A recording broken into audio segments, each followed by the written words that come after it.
امجد حسین بغائی صاحب، کیا ہے، آپ ماشاءاللہ سپریم کورٹ کے لائر ہیں، عدل میں، شجاعت میں، تفکر میں، فلسفی میں، کیا ہیں دنیا بھر کے لیے، پورے عالم اسلام کے لیے مولا علی کرم اللہ وجہہ؟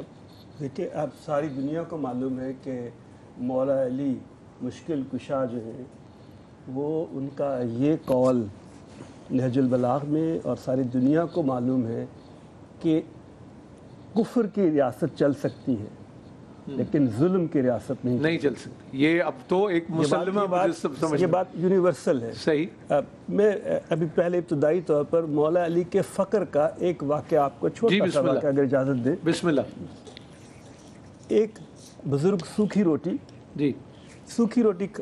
کھا رہے تھے تو ایک فقیر نے صدا دی، ہے کوئی سخی ہے جو مجھے کھانا کھلا دے.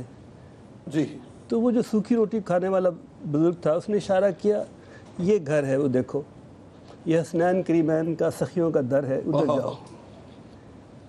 اس نے گیا اور وہاں پہ اس در پہ آواز دی، میں بھوکا ہوں، مجھے کھانا کھلا دو. حسنین کریمین نے اس کو سیر ہو کے شکم بھر خوب کھانا، اعلیٰ کھانا کھلایا. جب کھانا کھا کے سیر ہو کے شکر ادا کرنے لگا تو کہنے لگا مجھے کچھ اور کھانا دے دیجئے. تو نے کہا کیا کرو گے؟ کہنے لگے وہ جو سوکھی روٹی کھا رہا ہے بزرگ، وہ جو سوکھی روٹی کھا رہا ہے میں اس کو دوں گا، جو پانی میں بھگو کے سوکھی روٹی کھا رہا ہے اس کو دوں گا. وہ سامنے بیٹھا ہے دیوار کے ساتھ. انہوں نے کہا یہ تو علی ہے، یہ اس کا تو گھر ہے، یہ اس کا تو گھر ہے. خدا نہ خواستہ باپ کو حسنین کریمین نے مولا علی کو اپنے گھر سے نہیں نکالا تھا، یہ مولا کی اختیاری جسے آپ فقر تھا. جی فقر تھا. بالکل ٹھیک. تو ایک تو مولا کے فقر پہ، اور دوسرا جو سب سے بڑا ہمارا پاکستان کا اور دنیا کا، خاص طور پہ ہمارے، میں پاکستان کی صرف بات کر رہا ہوں.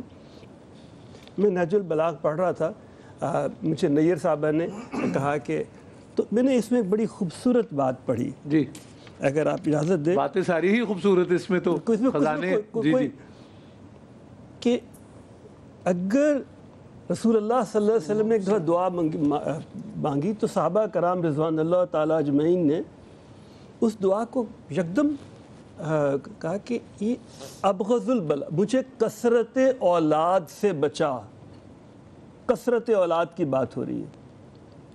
ہمارا اس وقت مسئلہ کیا ہے کہ پاپولیشن مینجمنٹ. میں اس خاندانی منصوبہ بندی کی بات نہیں کر رہا جو مغرب کرتا ہے، مینجمنٹ کی بات ہے، انتظامی. تو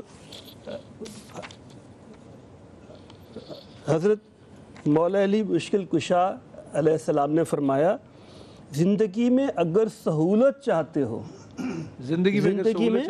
زندگی میں اگر سہولت چاہتے ہو تو اولاد کم ہو. اور دوسری طرف ہمیں روایت ہوتی ہے کہ رسول اللہ صلی اللہ علیہ وسلم نے کہا کہ مجھے کثرت امت پر فخر ہوگا.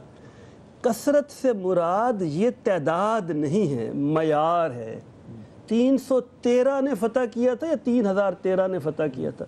جو اجتماعی طور پر مسلمانوں کی اس وقت حالت ہے کہ آپ نے معیار کی بات کرنی ہے کہ وہ جب آپ کا حسن اخلاق، آپ کا عمل دیکھیں گے تو وہ کثرت میں ہو جائیں گے. کثر، کثیر اور کوثر جو ہے وہ ایگزیکٹلی وہاں سے ہم نے اس کو کہیں ہے. آج جب آپ بیٹھتے ہیں کہ آپ کے کتنے بچے ہیں، ارے 6 11 10 12. ارے بھائی، انڈونیشیا، ملیشیا، بنگلہ دیش، کسی اسلامی ملک میں چلے جائیں. میں ملیشیا کی بات بتا رہا ہوں. 83 میں مسجدوں سے فتوے ہو گئے تھے کہ جب بہاتیر آیا تو انہوں نے کہا کہ بہاتیر 90s میں کہ کفر جو فیملی پلاننگ کرے گا. پھر اسی مسجد سے اعلان ہوتا تھا کہ اپنی دوائی استعمال کر لیں. تو گزارش ہے کہ ہمیں پاپولیشن مینجمنٹ، ہمیں مولا علی کی جب شان بیان کرنی ہے تو ان کے علم، ان کی حکمت. جی وہ تو سارے خزانے.